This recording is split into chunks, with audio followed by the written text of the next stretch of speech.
मित्रांनो, तुमचं आधार card update नाही आहे आणि ते जर तुम्हाला अपडेट करायचं असेल तर तुम्ही एकदम माझ्या परफेक्ट व्हिडिओमध्ये आले आहे। या व्हिडिओमध्ये मी तुम्हाला पूर्ण लाईव्हमध्ये शिकवणार आहे की तुम्ही आधार कार्ड घरी बसून अपडेट कसे करू शकता, ते पण मोबाईलमध्ये।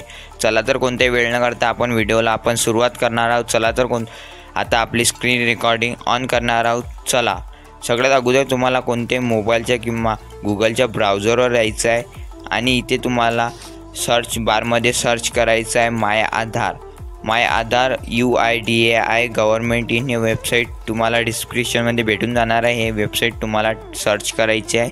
पहिल्या नंबरचंच इथे ऑप्शन राहणार आहे डॉक्युमेंट अपडेट, हे ऑप्शन तुम्हाला क्लिक करायचं आहे। इथे बघू शकता तुम्ही 14/12/2024 पर्यंत हे फ्री होतं आणि आता याला कॉस्ट लागणार आहे। चला तर आपण क्लिक टू सबमिट या बटनवर क्लिक करणार आहोत। इथे आल्यावर तुम्हाला सगळ्यात पहिले तुमचा आधार नंबर एंटर करायचा आहे, त्यानंतर इथे बाजूचा कॅप्चा एंटर करायचा आहे, लॉग इन विथ OTP वर क्लिक करायचं आहे। त्यानंतर पुढचं पेज ओपन होणार आहे, म्हणजे की आपल्याला आधार नंबरवर जो मोबाईल नंबर लिंक आहे त्या मोबाईल नंबर एक OTP गेला आहे, तो OTP इथे तुम्हाला फिलअप करायचा आहे। OTP वगैरे इथे फिलअप झाल्यावर मित्रांनो तुम्हाला इथे लॉग इन या बटनवर क्लिक करायचं आहे। लॉग इन या बटनवर क्लिक केल्यावर मित्रांनो पुढचं पेज ओपन होणार आहे। ते म्हणता पुढचं पेज ओपन झालेलं आहे आपलं, बघू शकता इथे नेक्स्ट या बटनवर क्लिक करायचं आहे। नेक्स्ट या बटनवर क्लिक केल्यावर मित्रांनो इथे तुम्हाला सांगितलं आहे की हे वर्क कसं करते, तर आणखीन एकदा नेक्स्टवर क्लिक करायचं आहे। त्यानंतर मित्रांनो तुम्हाला इथे तुमचे डॉक्युमेंट इथे अपलोड करायचे आहेत, डॉक्युमेंट किंवा इथे टर्म अँड कंडिशन इथे ॲक्सेप्ट करायचे आहे। त्यानंतर नेक्स्ट या बटनवर क्लिक करायचं आहे आणि त्यानंतर इथे डॉक्युमेंट अपलोड करायचे आहे। इथे बघू शकता तुम्हाला 2 MB पर्यंत PDF किंवा PNGच्या स्वरूपामध्ये इथे डॉक्युमेंट तुम्हाला अपलोड करायचे आहे। दोन वेळा तुम्हाला इथे प्रूफ दाखवायचे आहेत, तुमचे जवळचे कोणते पण तुम्ही डॉक्युमेंट इथे अपलोड करू शकता। चला तर आपण पहिल्या बॉक्समध्ये इथे तुम्ही कोणते पण इथे डॉक्युमेंट तुमच्याजवळ अवेलेबल असणार आहेत ते डॉक्युमेंट तुम्ही अपलोड करू शकता। सगळ्यात अगोदर आपण आता इथे पॅन कार्डच अपलोड करणार आहोत। त्यानंतर तुम्हाला पॅन कार्डचा एक फोटो काढून घ्यायचा आहे, तो फोटो तुम्हाला 2 MB पर्यंतच काढायचा आहे आणि तो PDF किंवा PNGच्या स्वरूपामध्ये असला पाहिजे। आणि चला तर आपण आता इथे पॅन कार्ड निवडूया, ओके या बटनवर क्लिक करूया।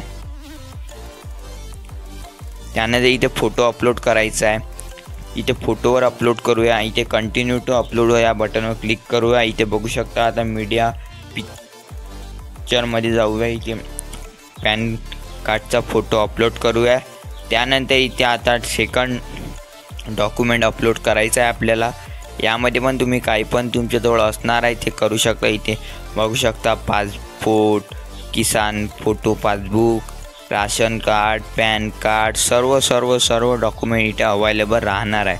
चला तर आपण आता सेकंड डॉक्युमेंटमध्ये इथे वोटर ID कार्ड, म्हणजे इथे वोटर ID कार्ड इथे आपण सिलेक्ट करणार आहोत। चला तर इथे वोटर ID कार्ड आपण सिलेक्ट करणार आहोत आणि त्यानंतर आपण वोटर ID कार्डचा फोटोसुद्धा अपलोड करणार आहोत। तर मित्रांनो, तुम्ही चॅनलला नवीन आले असाल चॅनलला सबस्क्राईब करायला विसरू नका।